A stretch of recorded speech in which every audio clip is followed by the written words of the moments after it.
بالکل اسی طرح سمجھ لیجئے ایک بات یاد آئی ہے، حضور فرماتے ہیں کہ جس طرح کان لگا کر اللہ قرآن کو سنتا ہے کسی چیز کو نہیں سنتا. ہمیں نظر نہیں آتا نا، ہمیں معلوم نہیں، ہم قرآن پڑھ رہے ہیں تو سننے والا کون ہے؟ سب سے زیادہ کان لگا کر خود اللہ. یہاں اس لیے مجھے یاد آیا کہ ابو موسیٰ اشعری کو کیا پتا تھا کہ کون سن رہا ہے. وہ اپنی کیفیت میں نماز میں تہجد میں قرآن کی تلاوت کر رہے تھے، اور ظاہر بات ہے ان کے گھر ایکڑوں میں بنے ہوئے نہیں تھے، ایک ایک کمرہ، ایک ایک کوئی حجرہ، ایسے ہی تو گھر تھے نا صحابہ کے. لہذا حضور پاس سے گزرے، آواز آئی، کافی دیر سنتے رہے. اس کے بعد آپ تشریف لے گئے، صبح فجر میں ملاقات ہوئی تو حضور نے تحسین کے انداز میں فرمایا، یا ابا موسیٰ انک قد اوتیت مزمارا من مزامیر آل داؤد. اے ابو موسیٰ، تمہیں تو آل داؤد کے سازوں میں سے ایک ساز اللہ نے عطا فرما دیا ہے.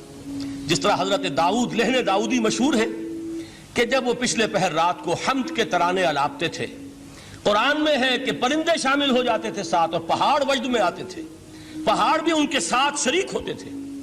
تو جس طرح کا اللہ نے ان کو لہن عطا فرمایا تھا، حضور نے تحسین کے انداز میں فرمایا ہے، ابو موسیٰ اشعری، اللہ نے تمہیں بھی آل داؤد کے سازوں میں سے ایک ساز عطا فرمایا.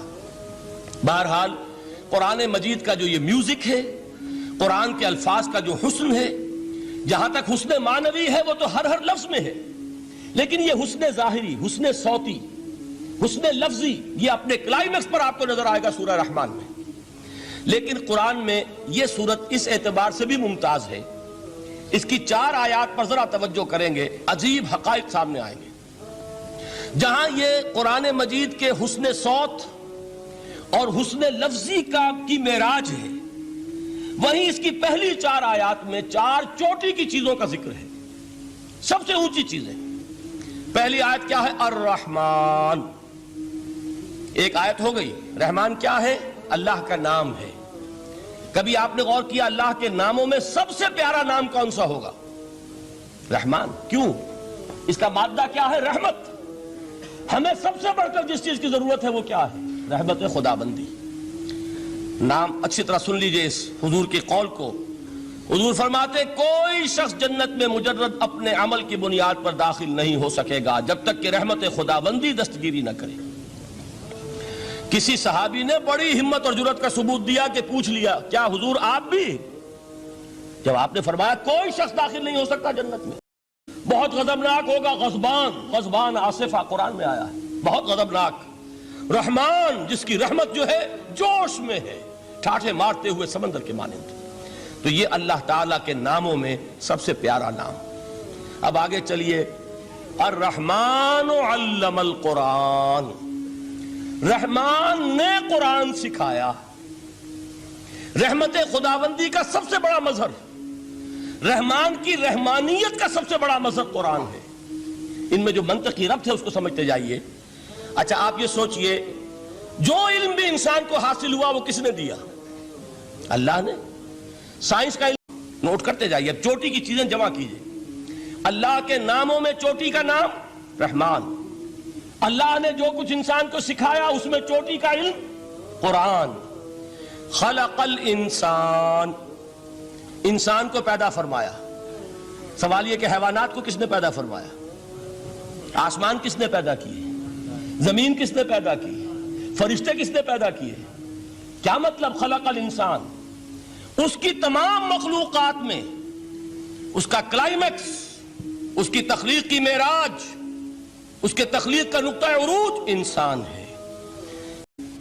علمہ البیان. انسان کو بیان کی صلاحیت عطا فرمائی. کیا اور کوئی صلاحیت عطا نہیں کی؟ بینائی کس نے دی؟ اللہ نے.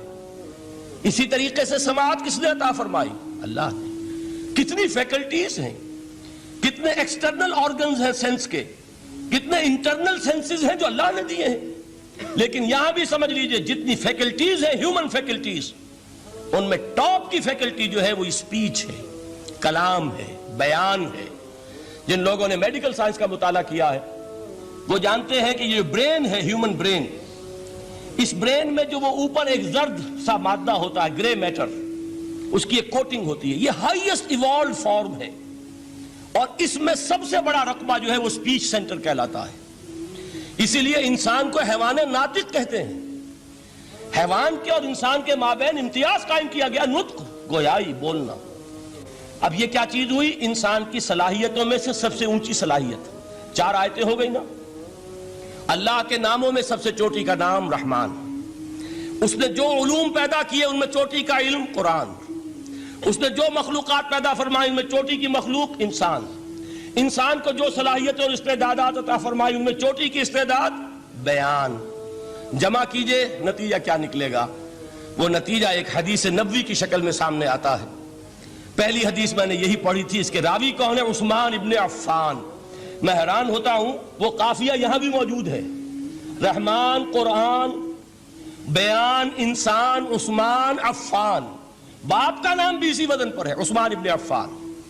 عن عثمان ابن عفان رضی اللہ تعالی عنہ قال قال رسول اللہ صلی اللہ علیہ وسلم، حضرت عثمان شہید مظلوم ذو النورین رضی اللہ تعالی عنہ فرماتے ہیں کہ اللہ کے رسول صلی اللہ علیہ وسلم نے فرمایا، خیرکم من تعلم القرآن وعلمہ، تم میں سے بہترین لوگ وہ ہیں جو قرآن سیکھیں